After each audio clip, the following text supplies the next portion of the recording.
अब दो बातों में आपको प्रभु को प्रसन्न करना है। ओके, पढ़ेंगे आगे। दूसरा तिमोथियस और पहला तिमोथियस सेम ही आयते रहेंगी। दूसरा तिमोथियस 2 की 1 से 3 और उसके बाद पहला तिमोथियस की भी सेम पढ़ लेंगे हम। इसलिए हे मेरे पुत्र, उस अनुग्रह से जो मसीह यीशु में है बलवंत हो जा। सबसे पहले ये आपके लिए एक भविष्यवाणी है। उस अनुग्रह से जो मसीह यीशु में है, मसीह यीशु में अनुग्रह है, वो अनुग्रह आपको बलवंत करता है और आज वो अनुग्रह आपकी जिंदगियों में उतर रहा है यीशु मसीह के नाम में। आप बलवंत हो रहे आत्मा में यीशु मसीह के नाम में। आप अपने बलवंत होकर अपनी आत्मा को सौंप पाएंगे खुदावन के सामने यीशु नाम में। हालेलुया। उस अनुग्रह से जो मसीह यीशु में है बलवंत हो जा। मसीह का अनुग्रह आपको बलवंत करना है। मतलब मसीह के पास वो ग्रेस है जो आपको बलवंत कर सकती है। मैं तुझ पर अनुग्रह करने वाली और प्रार्थना सिखाने वाली आत्मा उंडेल दूंगा, उसने कहा। हाँ, मैं तुझ पर अनुग्रह करने वाली और प्रार्थना सिखाने वाली आत्मा। हे प्रभु, मैं नहीं जानता किस रीति से प्रार्थना करूं, परंतु तू सिखा। तब उस समय ये ना सोचना क्या बोलूं, पवित्र आत्मा तेरी अगुवाई करेगा।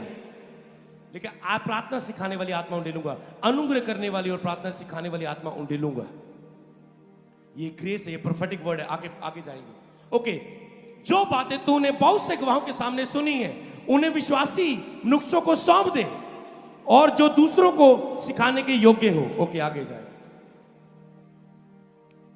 मसीह यीशु के, ये आप कोई बाइबल में निकाल के रखे, मसीह यीशु के अच्छे योद्धा के समान मेरे साथ दुख उठा। मसीह के अच्छे, ओके से निकाल के रखो, मैं आपकी बाइबल लूंगा। मसीह के अच्छे योद्धा के समान मेरे लिए दुख उठा। तो मसीह के अच्छे योद्धा बनना है। अच्छे योद्धा सब अपनी आत्मा सौंप रहे हैं। याद है कौन कितना सौंपेगा? सब पास्टर्स, मेंटरशिप मीटिंग याद है, सब पास्टर्स अपनी आत्मा को सौंपेंगे। कौन कितना सौंपेगा वो उस लिस्ट में आएगा। ये स्पिरिचुअल सन सबसे बढ़ के काम कर रहा है। समझ पा रहे? कौन? मैंने कहा लड़ाई करो एक दूसरे से जेलसी करो आत्मिक वाली।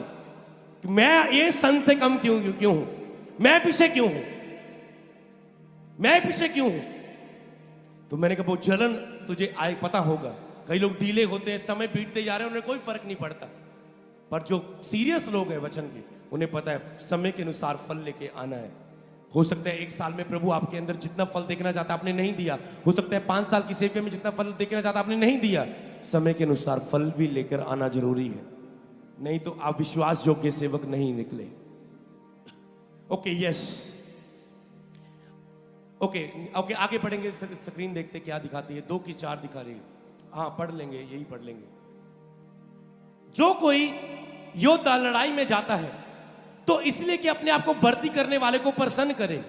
तो जो योद्धा है ना, एक अच्छा योद्धा बनना है, तो योद्धा जो लड़ाई में जाता है क्या लक्ष्य रखता है कि मैं अपने भर्ती करने वाले को प्रसन्न करूं, अपने मालिक को प्रसन्न करूं। आपको खुदा ने दुनिया में आत्मिक युद्ध के लिए, शैतान की शक्तियों के लिए भेजा है। क्या आपके अंदर ये लक्ष्य है उस आत्मिक युद्ध में दुष्ट आत्मा की शक्तियों को खदेड़ते हुए मसीह का प्रचार हर एक तक पहुंचाना है? हर एक तक पहुंचाना है। उस दुष्ट शैतानी शक्ति को हर नगर से प्रार्थना कर करके, सुसमाचार प्रचार कर करके, वचन दे दे के आत्मा को, शैतानी को भगाना है। और मसीह का प्रचार इस हफ्ते का लक्ष्य क्या है? Fasting prayer. हर एक तक तेरा वचन पहुंचे प्रभु। कितनों को याद है मैंने काम दिया ये कि प्रभु हर एक तक तेरा वचन पहुंचे। हम उपवास के साथ प्रार्थना में इस हफ्ते, और सुसमाचार में आने वाली सारी रुकावटें दूर हो। ऐसा कुछ कर प्रभु कि हर जगह सुसमाचार के मार्ग खुले, हर देश के लिए, हर राष्ट्र के लिए, हर गांव के लिए। यस खुदावन। योद्धा लड़ाई पर जब वो भर्ती करने वाले को प्रसन्न करे, तो प्रसन्न करने के लिए वो क्या करता है? योद्धा अपने आप को संसार के कामों में नहीं फंसाता। यहां पर वो योद्धा है आप जिन्होंने अपनी आत्मा को परमेश्वर को सौंपनी है। अपने आप को आम ना देखो। अगर तूने अपनी आत्मा प्रभु को सौंप दी तो तुम एक योद्धा हो। हजारों लाखों को सैमसन की तरह मारने वाले, दाऊद की तरह मारने वाले, शाऊल की तरह मारने वाले। हालेलुया। एक एक योद्धा लाखों को, हजारों को मार देते थे उस समय। तुम एक आत्मिक योद्धा हो जिन्होंने आत्मा सौंप दी है।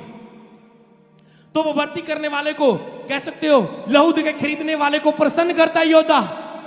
भर्ती करने वाले को अपने आप को संसार के कामों में नहीं फंसाता। योद्धा को पता है मुझे संसार के काम में नहीं फंसाना, फौजी को पता है मुझे संसार के कामों में नहीं फंसाना। वो पूरा उनकी सोच देखना कैसी कर दी होती ट्रेनिंग के द्वारा, संसार के काम में इनका मन ना रहे। ओ मेरी वाइफ, ओ मेरे बच्चे, ओ मेरा परिवार, ओ गोली ना लग जाए मेरी वाइफ, मेरा बच्चे का क्या होगा। नो, इतना वो सारे संसार से कट ऑफ हो जाते हैं एक लड़ सके। पर हम एक आत्मिक युद्ध में हैं। आपका प्रभु को प्रसन्न करने के लिए क्या कर रहे हो? क्या आप, और कुछ बात तो बाद में, क्या आप प्रभु को प्रसन्न करने के लिए आज अपनी आत्मा उसे सौंप सकते हैं? हालेलुया। और संसार के कामों में नहीं फंसाता, इसलिए आपका यहां भी फोकस लगा हुआ है, जो आपको प्रभु को पूरा मन लगाने से, प्रभु को पूरी तरह से प्रसन्न करने से रोक रहा है। फैसले ले, लेकिन जो कोई चाहे यहोवा उसके साथ रहे, वह उठकर ये स्टेप ले, मतलब वो फैसला रहे।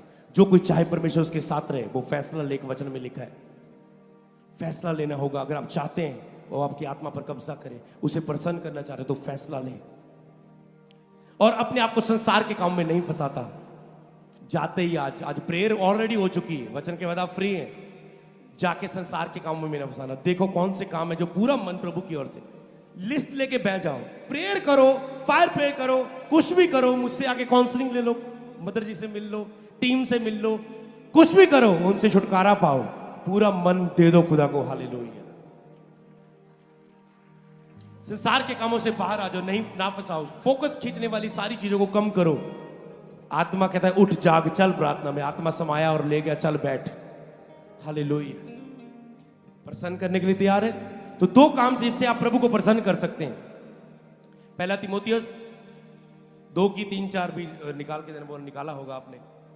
एक तो आप संसार की चीजों से अपना ध्यान हटाकर एक योद्धा बन के प्रभु को प्रसन्न कर सकते हैं। अब आत्मा देने के दो कार्य हैं। एक तो संसारिक चीजों से फोकस हटा के पूरा मन प्रभु को देके, संसार में अपने को ना फंसा के पूरा मन प्रभु को देके आप प्रसन्न कर सकते हैं। दूसरा कौन सी बात जिससे आप प्रभु को प्रसन्न कर सकते हैं? ओके, पहला तीमुथियुस 2 की, ओके पहला तीमुथियुस, ओके 2 की, ओके पहला तीमुथियुस 2 की, ओके ये पढ़ लिया। ओके ओके दूसरा तीमुथियुस है, पहला तीमुथियुस, ओके 2 की, पहला तीमुथियुस 2 की 3 और 4, 1 2 3 और 4। पहला तीमुथियुस उसका अध्याय कौन सा? दूसरा।